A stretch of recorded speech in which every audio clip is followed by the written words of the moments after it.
Over in Thailand, a first step to deposing the prime minister. Paetongtarn Shinawatra suspended over that leaked phone call last month where critics say the daughter of former Prime Minister Thaksin Shinawatra had been too deferential to former Cambodian leader Hun Sen. The two had been talking about a border dispute where she appears to disparage her own generals. Well, for more, let's cross to David Camroux, senior researcher, adjunct professor at the French Political Science Institute, Sciences Po. They're going through the motions here, it seems, towards this destitution. Is it the writing seems on the wall? The writing has been on the wall since she was appointed as Prime Minister. In Thailand, the Prime Minister is appointed not just by the lower house of Parliament, the parties that have got a majority, but also by the Senate. And the Senate is appointed essentially by the military and by royalist forces.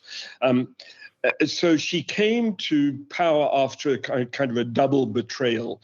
The first betrayal was in the elections of May 2023, where she broke off with her partner, the Move Forward Party, a progressive party representing young people, and she allied themselves with the military royalist political parties. But she didn't become prime minister then. It was the number 2 in her party. But it wasn't long before the Constitutional Court intervened to have him dismissed, and she took over at that point. And so there's something sort of kind of, there's a bit of poetic justice in what is happening to her. At this point in time, the irony is it happens the same day that her father was also appearing in court. Yes, well, the deal was with the royalists when she betrayed the Move Forward Party that her father would be allowed back from exile, and her aunt, who was also a prime minister and also been dismissed by the Constitutional Court. So that was the deal. But Thaksin, when he returned, started to become far too active, trying to intervene about Cambodia, but also about Myanmar, and didn't remain quiet. So there was a sense in which she betrayed, the deal with the military, the royalists, had not been fulfilled. And also her populist policies that she had to abandon, which are the basis for her red shirt support, especially in the north of Thailand for the Pheu Thai party, sat very uncomfortably with the conservative orientation with her coalition partners. So, she's already had to abandon those policies, and it was only a matter of time before she herself would find herself under the eye of the Constitutional Court. Last Sunday, there were demonstrations in Bangkok of about 10,000 people. And they were very nasty about her in those demonstrations. There was a poster with the sign on the poster was said, "You're just the product of a lucky sperm." I mean, it was this sort of rejection of the Thaksin family, so to speak, and dynastic politics. And also the fact that she's a woman. There's also something a bit misogynist in all this, given that the royalists are somewhat, patriarchal in their worldview. So, from what you're saying, it doesn't sound like there's likely to be another coup because the establishment that has deposed her seems to hold all the cards already. Well, they do with the Constitutional Court and all of the legal system. My colleague Eugene Meriot has written a great deal about this, about the lawfare of Thailand. So people are dismissed through constitutional or through legal processes. Yes, the royals hold the cards. The Move Forward Party, her former ally, has been banned, and some of its leaders have been banned from political life for several years. It's the usual process in Thailand.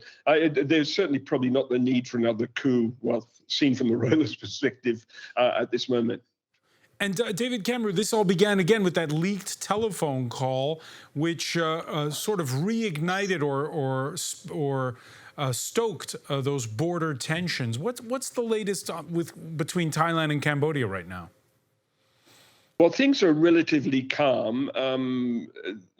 This is not the first time there have been those border disputes. It goes back to the Franco-Siamese Treaty at the end of the early 20th century. And the border is basically about the land around a temple. So that has never been resolved in the courts. And so periodically there are these incidents. They seem to be managed relatively well by the Thai military and their Cambodian counterparts. Neither side has got any interest in there being a conflict. However, this time around, it's the migrant workers from Cambodia in Thailand are suffering because some of them are fleeing and have to return to Cambodia. So it has sort of gone up a notch, so to speak, compared to previous incidents around the disputed border and around the temple. At this point in time, if you're right now one of the opposition parties in Thailand, what do? You just sit things out? You set things out and you hope that there will be new elections, but that won't solve the problem. I mean, there has to be a return. Thailand is a semi-democracy. It's an autocracy. And the system is loaded against progressive parties. And so unless there's a change of constitution, for example, the courts do become independent again, that the Senate loses this crushing power that it has, then the same cycle will recur again, where the democratic aspirations of the Thai people are not being met because of the conservative establishment around the king, who just put a kind of suffocate these democratic aspirations. David Camroux, many thanks for speaking with us here on France 24. My pleasure.